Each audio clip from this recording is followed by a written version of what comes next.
What is going on, everybody? We just finished, and I mean just finished like 5 minutes ago, watching House of the Dragon episode 4. And we ain't monetized yet because we haven't gotten there. Our channel's getting closer to it, though. But that doesn't, I can say whatever I want to say because it doesn't matter. Shit went down tonight, boys and girl. Shit went down. You know what I'm saying?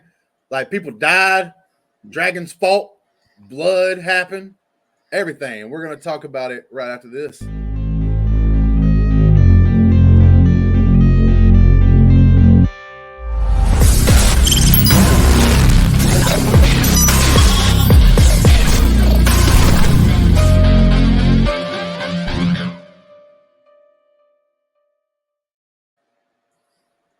Man, I don't know about you guys, man, but I love good storytelling.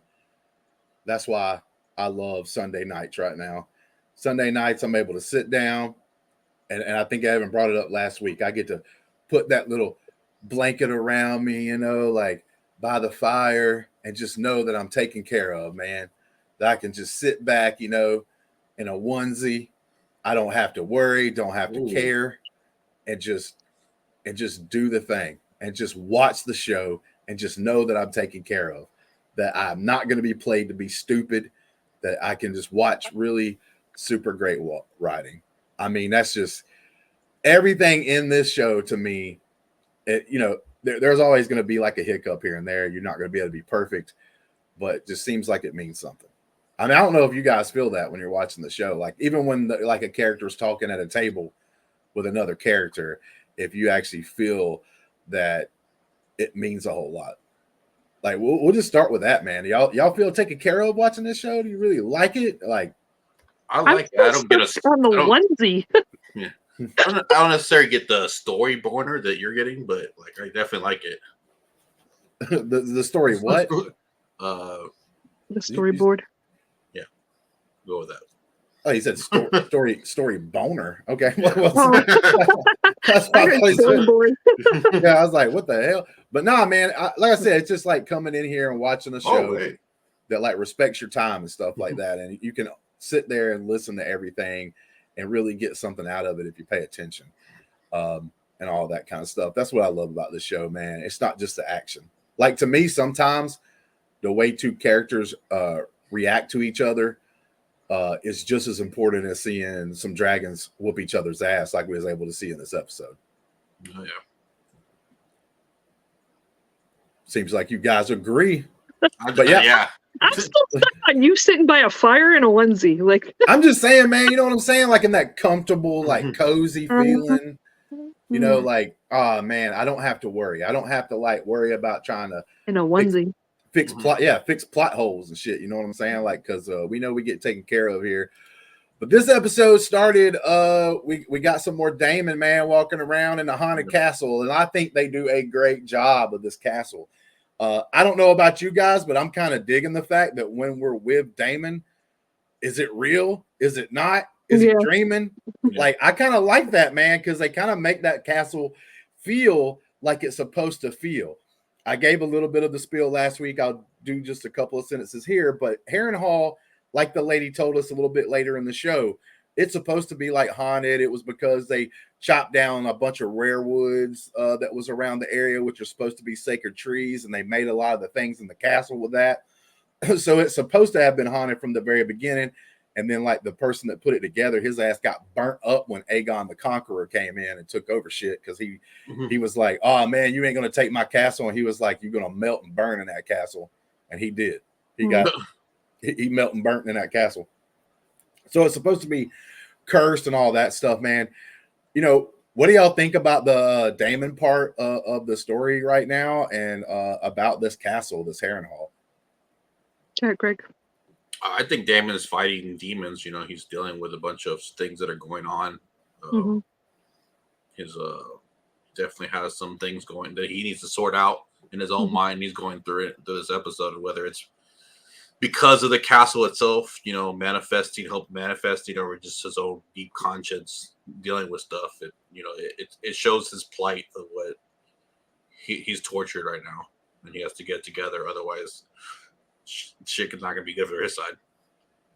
Yeah, I agree with Greg. He's going through some stuff and he has to sort it through himself there. And you don't, like you said, like Justin said, you don't know what's real and what's not real. Well, we do know one thing that was real, and that's this little boy that showed up. And he kind of got put into his place because Damon's basically like, "Are you here to talk for him? Yeah. For your grandsire? You're gonna sit here, you're gonna be the man, and you're gonna tell me that you're gonna like get everybody rallied together in the Riverlands because the Tullys are supposed to be running that, but unfortunately, the old man there is kind of just sitting there like a vegetable right now. He's not able to really do a whole lot, and they're still not willing to like toss him aside and everything else and start trying to run things. And that's why there's a lot of things going on that are in this cluster right now and everything else. And Damon's like, yo, if you're not even going to talk and we're not even going to be able to sit at the table and discuss things, get the hell on out, man. Saw it in this boy's face. He didn't know what the hell to think. He was like, God damn, boy, he just told me, you know what I'm saying? He was like, just go ahead and put a pillow over him, get it over with. Let's keep it marching. You just go back to where you came from, man. You ain't got shit to do around here. Yeah. Now we do jump to this scene right here. I know this scene means something. Now, because I know the story, I know the background. You two guys don't know that stuff that I know. Okay. You don't know how important like this meetup here is and everything else. Was it Alan? That is Alan.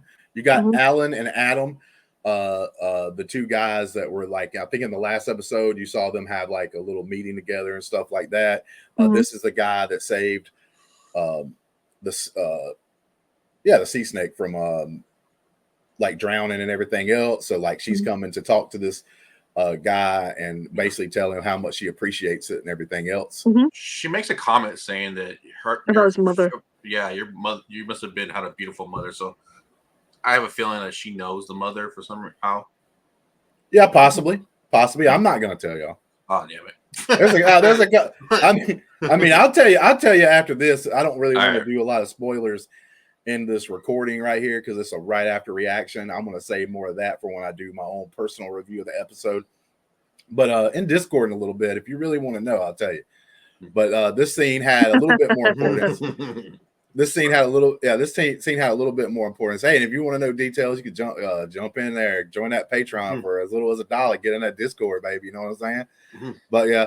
But this scene does have an importance. We got Rhaenyra and Sea Snake, and because of what happens later on in the episode, I'm really glad we got another scene with those people together. Then we go over here to the Greens, and we have them. They not knowing. Homegirl over here, she's getting a little of that tea. Okay, she's getting some tea from the maester, and she's saying like, "Oh, I'm getting it for a friend," basically. But we all know why she's getting it. Yeah, you know what I'm saying.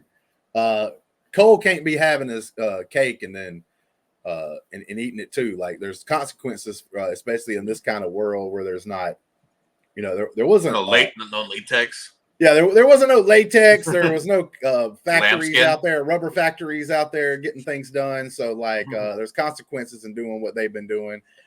And Allison's over here getting tea made for herself and drinking it now. When I first saw this, I thought it was like a little plan B action. We even made a joke, right? Yeah. Where you're just doing it to do it. But later in the episode and how she's kind of like, almost like she's hurting a little bit. I actually think, this was a baby that was actually growing inside of her. That's what I said. I said that. Yeah, no, I know you said that, but I was like, I'm not sure. But later in the episode, when she talks to another person, after she drinks, she has the rocks, so so that's kind of like her heating pad. Yeah, exactly. Like she's done something. She's probably like, she physically was affected by it. So yeah, like, what do y'all think about Allison, man? Like, what do y'all think about this? I still don't like her. Yeah, she's like this person that could be super good, and she's even intelligent. She's selfish. Yeah, she's a lot of things, man. But one thing I'm gonna tell you, she's not. She is a terrible, terrible mother. Like just the worst. man, like, and that's why I can't connect with them. I like a couple of characters on the side of the greens that I think have some intelligence, even though Otto may have made a decision or two in the first season that I didn't like, and he's manipulative. Overall, as a character, I think he's smart. I think he's well written. I think he's well acted. So I kind of like him and everything. So, like, there are some people over there on that side that I can be down for, but man, the way their family acts with each other, it's like you can't connect with them. Mm-hmm. It's like, at least on the other side, they act like a family. They act like they love each other and stuff. You know what I'm saying? Like, it's a big difference over there. And then we come over here to Rhaenyra and her council and stuff, and she's not made it back yet. And they're sitting over here talking and arguing about everything that's happening. So their council is not seen very well, not very good. And they really just don't know where to go because she hasn't made it back from King's Landing yet. I will say, last episode, because they don't explain it very well, but there's this bay, right? And you got King's Landing, and then you have where they're at Dragonstone. It's not very far away. So there's not a lot of travel time to get back and forth. You're just basically going over not a very huge stretch of water, like when they got on the boat. But it still takes a little bit of time. And in the last episode, they kind of got there pretty quick. But then, like in this episode, it's taken her time. Like she's been gone for a couple of days, they say, right? And it feels like it took her a while in this episode. But in the last episode, it seemed like she got there almost like she teleported. So I'm glad they're at least not doing the teleportation crap they were doing basically at the very end of the Game of Thrones. As much, it still happens. But yeah, you can sense the feeling that it took a little bit. And then what Cole's doing is he's going around these houses close to King's Landing towards like the Riverlands and stuff that's still not very far away. And so all these things are happening in these like this area, right?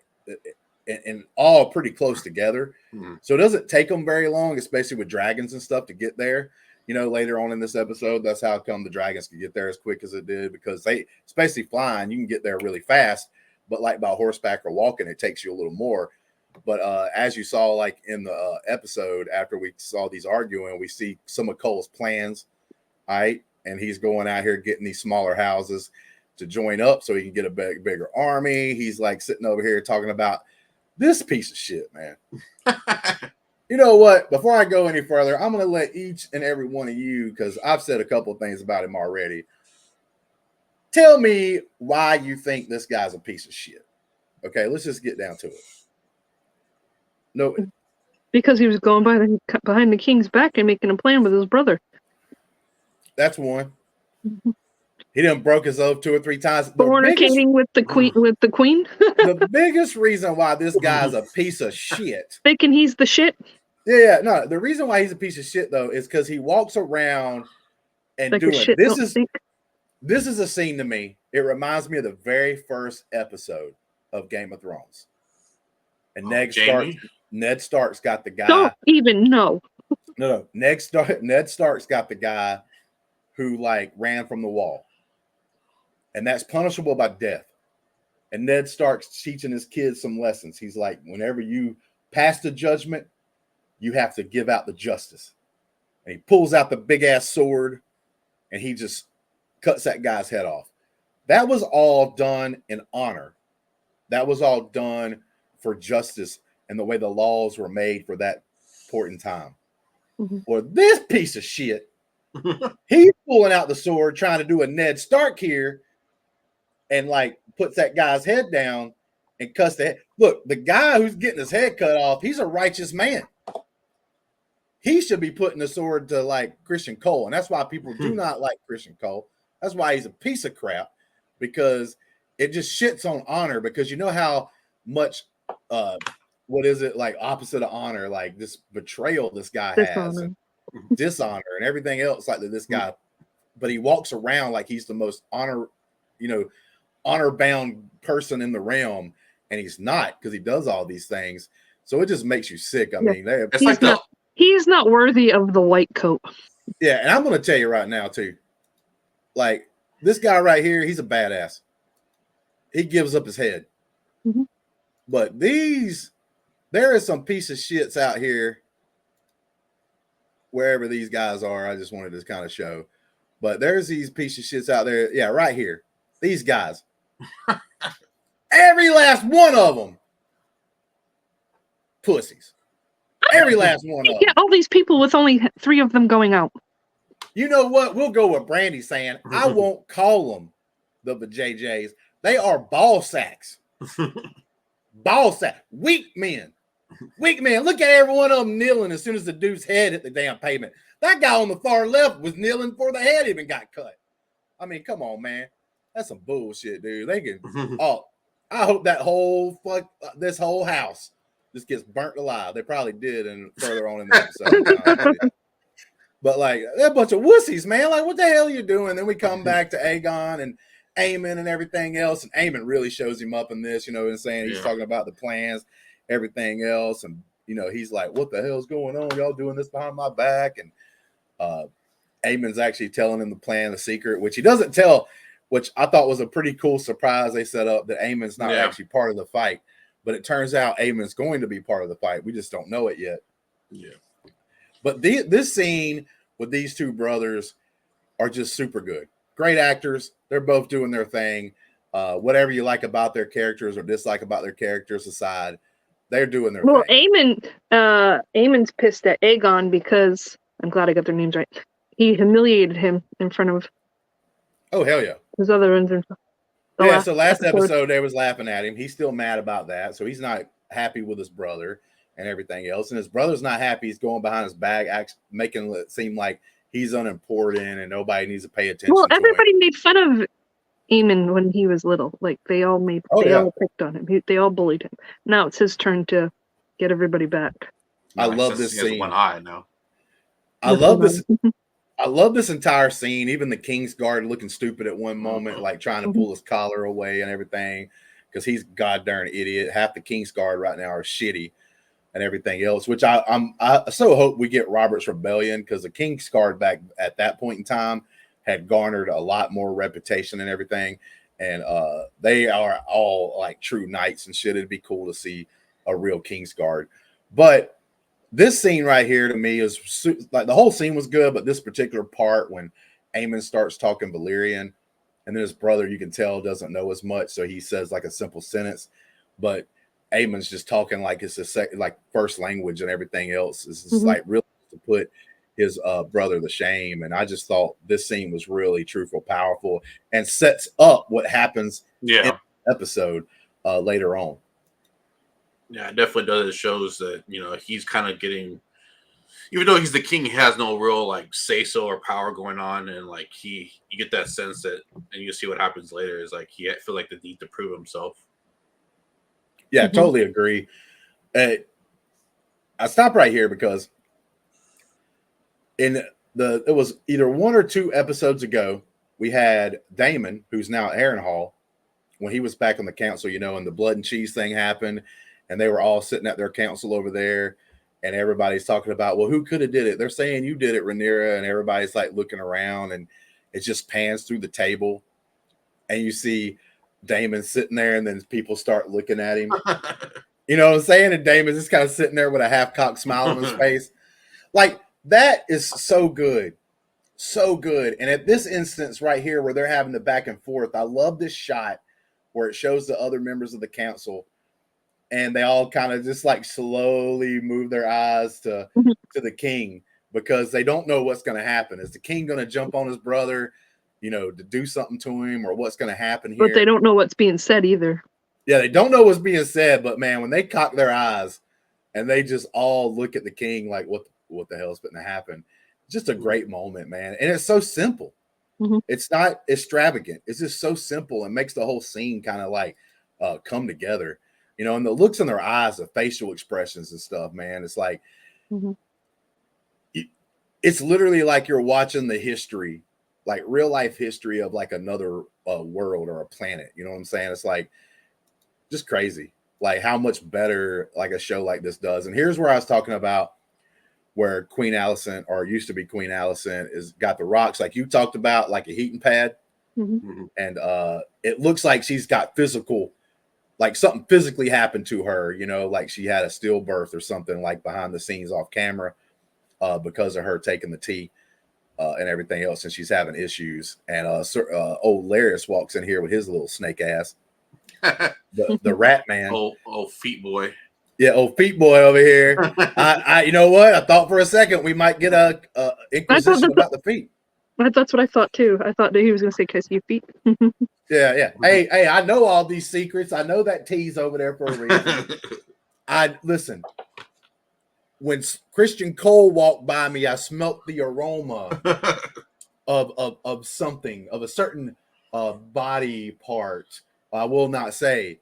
You know, like he knows all this stuff. I thought he was going to use that against her and be like, well, you're going to have to show me them feet. But he didn't do that. Thank God he didn't do that. Yeah. But we got this going on. But this is an important scene because this is where we see Allison and her basically saying the same thing we hear Rhaenyra say a little bit later. It's done. It's over. It's all in the past. The dragons are going to have to fight. It's going to be bloody. There's no other path to go. The past already went too far. Where we can't turn around and go back. We can't go back into the past. It's done. And I just think this was like a pretty good scene between these two characters here. And like I said, almost every scene gives you something important.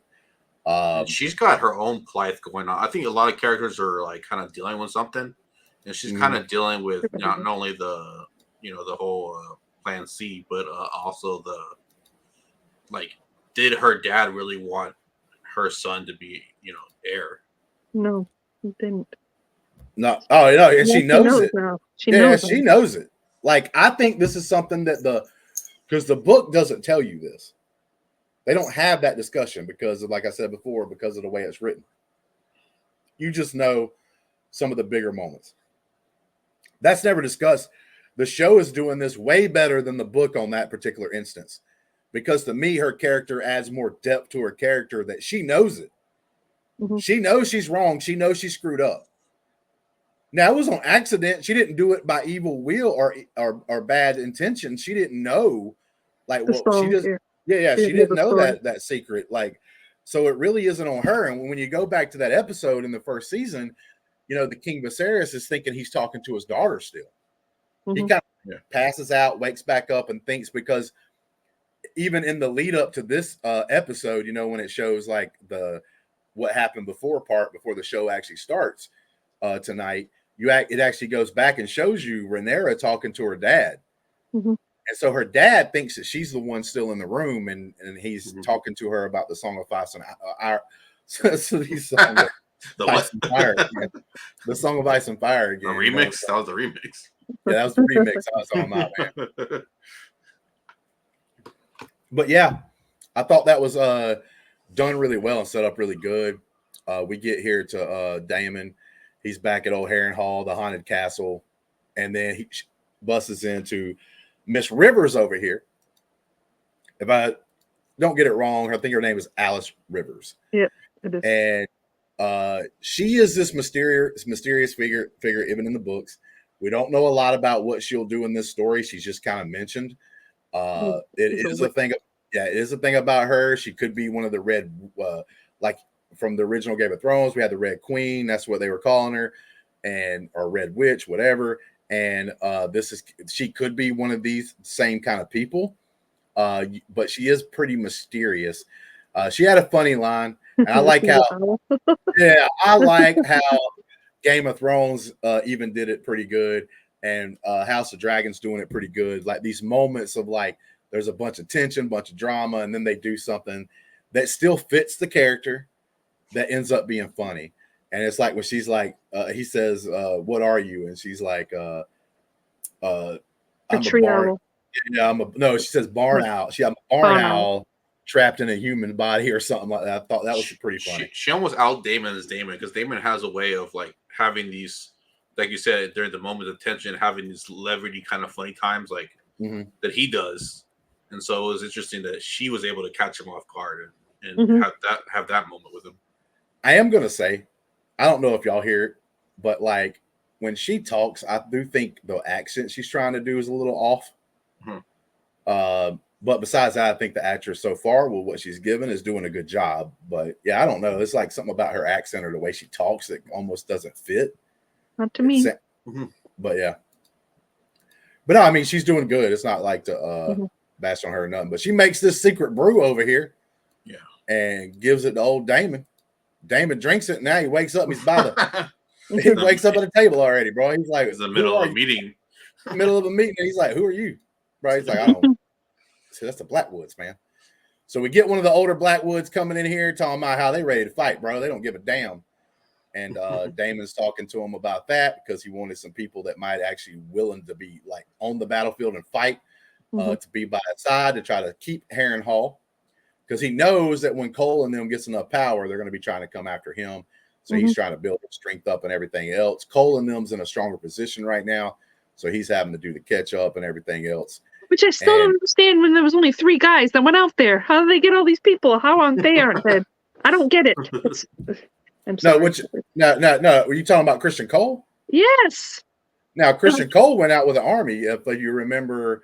I thought it was just 3 of them. It was the brother and another guy. No. They were riding together and they were talking in a scene. But if you remember, when they were first leaving King's Landing, they had a whole host of army. I actually showed the shot of them away from King's Landing, and you can see like the castle and stuff in the background. I only saw the 3 of them, so I was like, how are these 3 stooges getting everybody? No, they actually took an army. Yeah, they actually took an army with them, but it wasn't a very big army. It wasn't like thousands upon thousands of people. They only took like maybe a couple of thousand total. But I have a question. I thought about this. I'll probably find out from Twitter or something like that. This gentleman, you remember the first season when that one kid was out there and he was a Blackwood, and then you had the other guy that was like a Bracken or whatever that was he was much older and bigger, and he said some smart things. He was trying to get the queen's attention. The kid was. And when he was walking away, that one guy, the Bracken, says something, and the queen and she's leaving. And as she's leaving, the kid and the bigger guy gets in a fight, and the kid stabs the dude with a sword. Oh, you think that's him?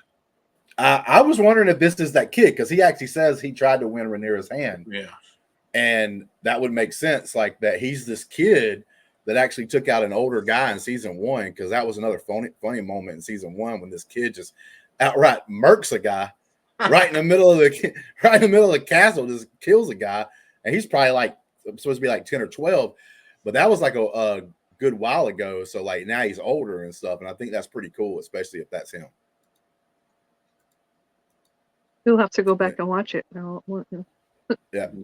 Well, it's gonna be hard to tell like if it's the same person, but I do think he's talking about himself, because he said he tried to win Queen Rhaenyra's hand, because you know that one part in the season 1 when she's supposed to be trying to court. Well, she's supposed to be trying to court people and stuff like that, and there's a bunch of people walking up. Like one's a real old guy, and then one's like a dude that sucks, and then like the little kid comes up. But there you go. He's over here having visions still of all kinds of bull dookie.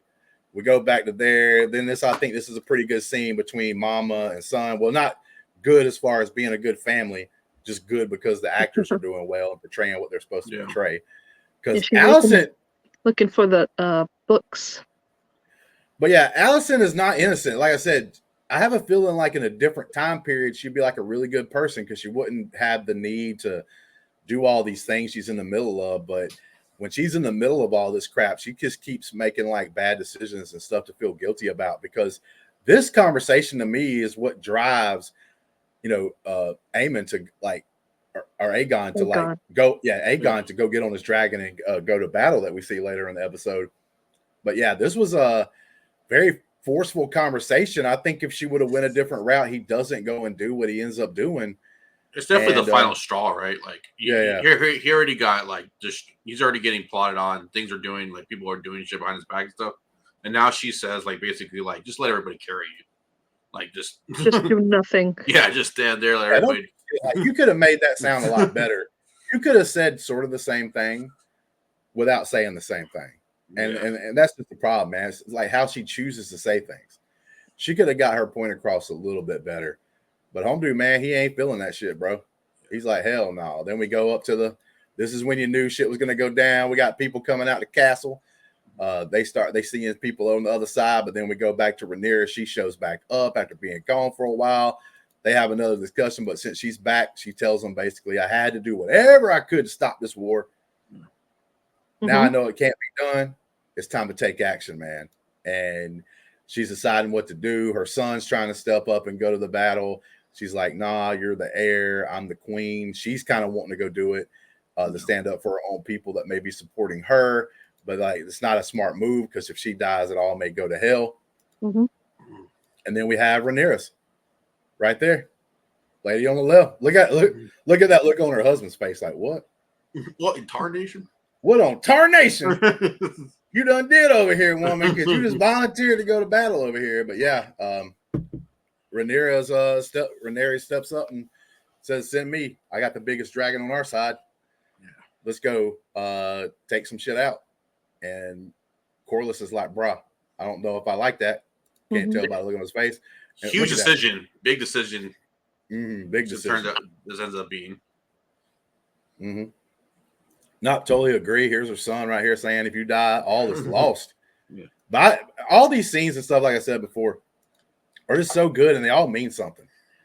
Like the way even people look in scenes, like they don't even have to say a word. You kind of get things. It's like right here. There's no word spoken here. You see my man. He's drank all the wine that was in that little pitcher, and he just slowly pushes it off the table, and it explodes for destruction. And then he jumps up and he's like, "I ain't taking this shit no more. We're about to go to battle." And like I said, it's just a contrast between the two families. This family, even though her son is mad, he still loves his mom. Mm-hmm. Matter of fact, he's mad because he loves his mom so much. Mm-hmm. If he didn't care, he wouldn't be pissed off right now. Mm-hmm. And then we also see Rhaenyra showing her son and telling her son about the Song of Fire and Ice. And how important it is and why she had to do what she had to do to not try to send or have this battle started. But now she knows she can't. So like tells him all that. So he understands better. Aegon puts on the fang, goes and gets his dragon. He's like, "Let's do this." We got Rhaenyra's, which I think is a very cool shot right here of her just loving on her dragon. Mm-hmm. Just giving it some little loves like it's a little puppy or something, man. You know, she's going and doing this thing. I really enjoyed her character. Mm-hmm. Really enjoyed her character throughout season 1 and real OG. But we all know, don't get attached to characters. Oh yeah. So it don't break my heart too much anymore. You learn that in the Game of Thrones. You don't. Listen, it's still breaking my heart. Okay. And you also got to know when you got a little asshole like this. Can't wait to that he ain't gonna die when you want him to die. You know what I mean? But you're waiting on it. Yeah, you waiting on it. You waiting on this slimy bastard to get it, boy. Man, I swear to God, I hope things happen differently in the books than what it happens to him in the actual show. But we got the dragon showing up for war, baby. It is time. It is time. This is whenever the mom and son's having a little meeting there, and we got the archers out here shooting the arrows, baby. Shooting the arrows across the field, trying to stop everything. We got the dragon showing up, and people's like, "What the hell?" Everybody starts running like a bunch of bitches. Then we see this. This was the shock of the episode because I did not know he was going to be part of this plan, or like how he was going to be involved in this plan. Technically, I did kind of know he would get involved, but I didn't know he was going to be involved like this. I think this is a really cool way to do it. He's just waiting. He's waiting and biding his time, man. Vhagar tries to get up and go. He says, "Wait," and then the dragon just kind of like almost like he's pouting. He just kind of sinks back to the ground and blows. It like gives a big dragon sigh or whatnot, man. Man, this freaking dragon is huge right here, bro. Yeah. But then, we get the battle. We get Rhaenyra showing up. She starts Rhaenyra showing up, and she starts laying fire and waste. And then we see the drunk homie come through. Yeah, drunk Aegon with old Sunfire coming in. And old Crispy over here says, "Was this part of your secret plot, Cole? To get the king killed?" And it's like, "Nah, man." Cole's like, "Oh God." So Cole thinks of a plan and says, "Hey boys, your king's out there. We're gonna have to get into battle. Gotta fight, man." But it's some good stuff leading up all into this right here. It's like, bro, them dragons, man, when they're there, that ground battle just don't seem to mean a whole bunch, man. And then right here, you see Big Daddy flying over everybody, dude. Yeah. Big Daddy, bro. You got to think, Rhaenyra's the other dragon that's there. is supposed to be the second biggest fighting dragon that they got out there. Technically, there are some wild dragons that I think are supposed to be a little bit bigger and stuff, but like it's the biggest dragon they had. The blacks have more dragons. It's just that the greens have the one big daddy and a couple of others. So they have to be a little more careful with their dragons and stuff like that, obviously, because if like 4 or 5 dragons jumped on Vagar, he's a big ass dragon, but he's gonna get his ass beat up eventually. Yeah, jump the homie. Yeah. So, but it's like this dragon at the club, you hit the guy with the bottle. But when you see this dragon and the so-called biggest dragon on the other side meet each other and like start clashing in battle, bro, it is ridiculous how much bigger Vagar is. Yeah, he like grasped the other dragon just like. Bro, what if he was out there on the battle right now and Vagar over here just took a dump? Everybody dies on the bro. All the shit just dies on people. Yeah, if this dragon took a dump, there's 10,000 soldiers die immediately. Oh, he was bleeding, and then all the blood. Yeah, well, not from him. Yeah, but I get what you're saying though. It was Sunfire. It was the King's dragon that got cut in the belly whenever them 2 dragons got into it, which is a really cool scene. Yeah, he got cut, but he didn't show him. That scene you're talking about is whenever Sunfire comes down and he's like really close to the ground and he's starting to fly back up, but before he does, like some of his blood hits these people. I didn't know that actually happened.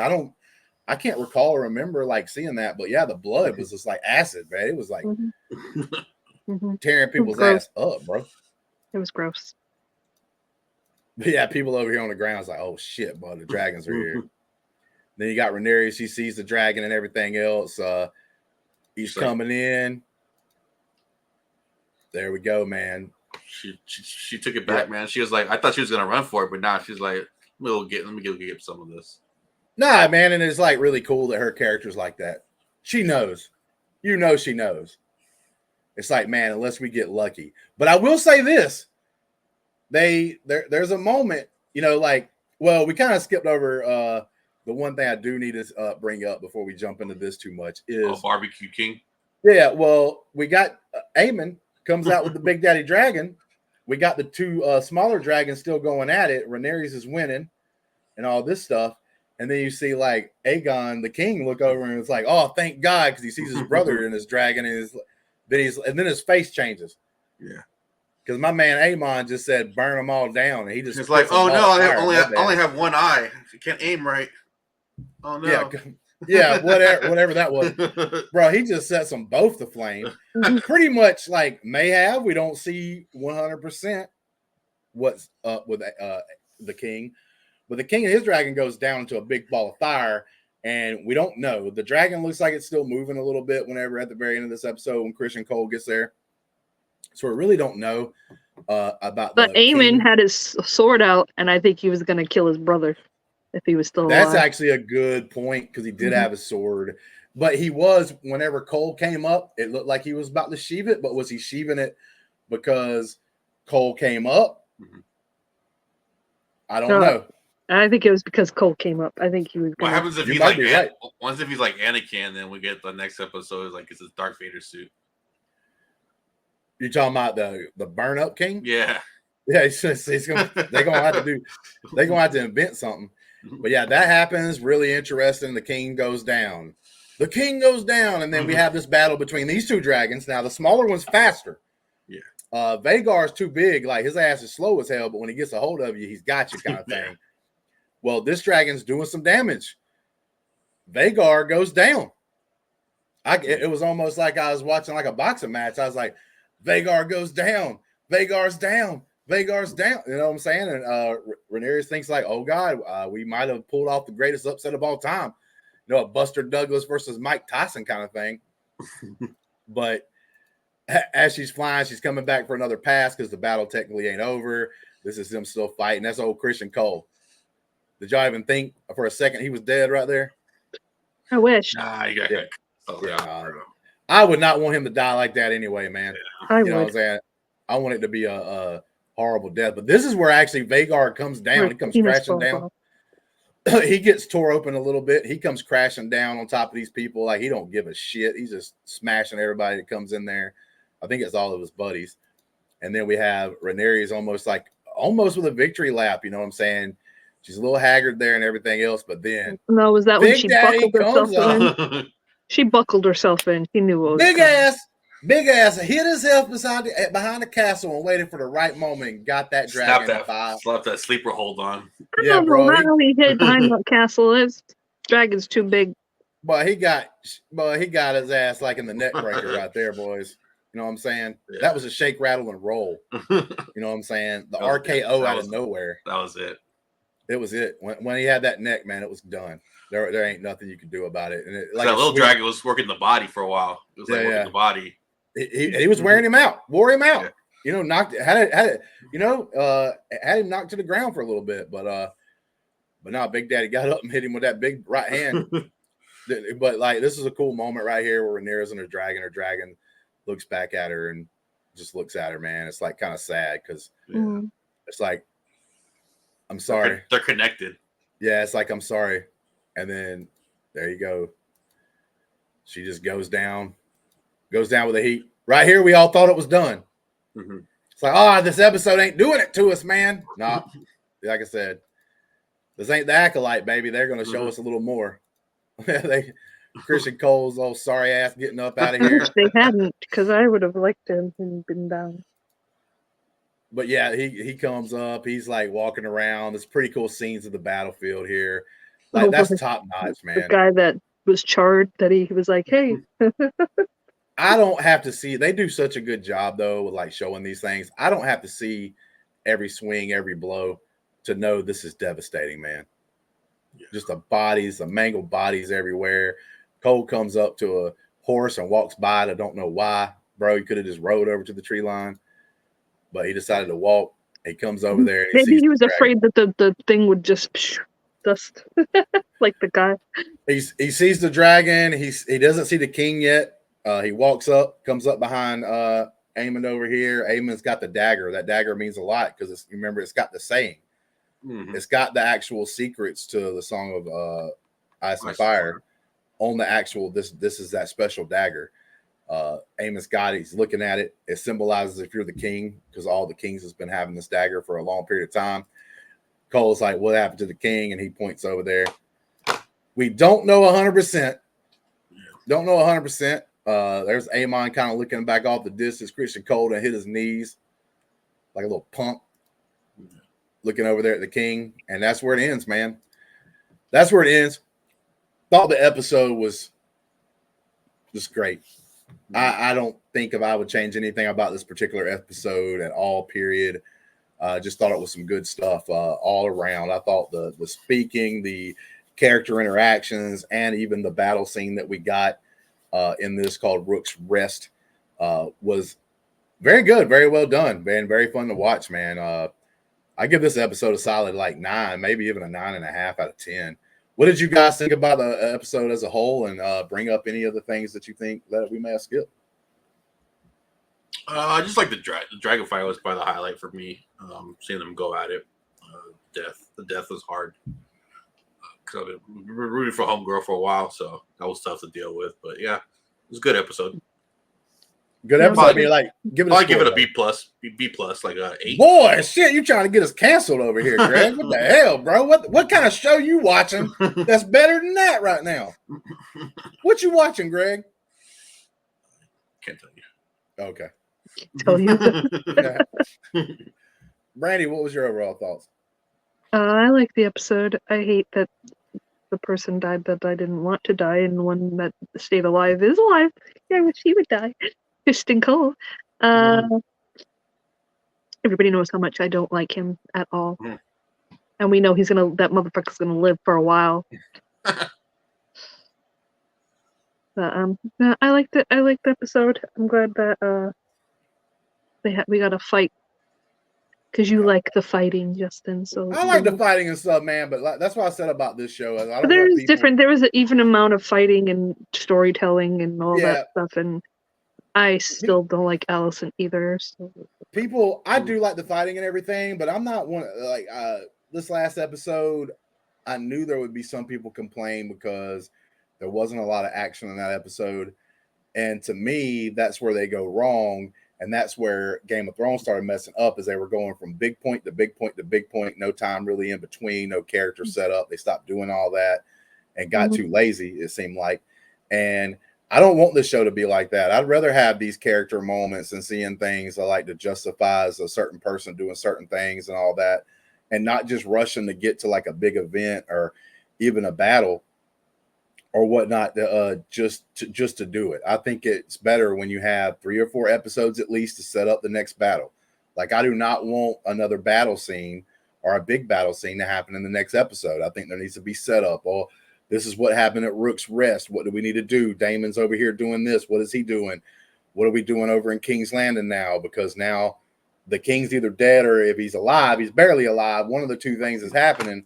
So we don't know there. We don't know the consequences now. The hand of the king just screwed up. And because he did what he was doing without really telling everybody exactly what his plan was, now you have the king possibly dead. So does he stay hand of the king? You know, what changes there? You know, does Christian Cole face some consequences? Yeah, how's Allison taking it? You know what I'm saying? Like, so if then he dies, doesn't it go to Aemon? Yes, I think it would. But yeah, he would have to be dead. But yes, what you want to call it? What if Cole finds out that Allison did the tea thing with the baby that would be his? Right? Like, what kind of, like, how's Cole going to react to that if he finds that out? Right? Yeah, there's all kinds of things. Feet guys going to wait for the good times to share that info.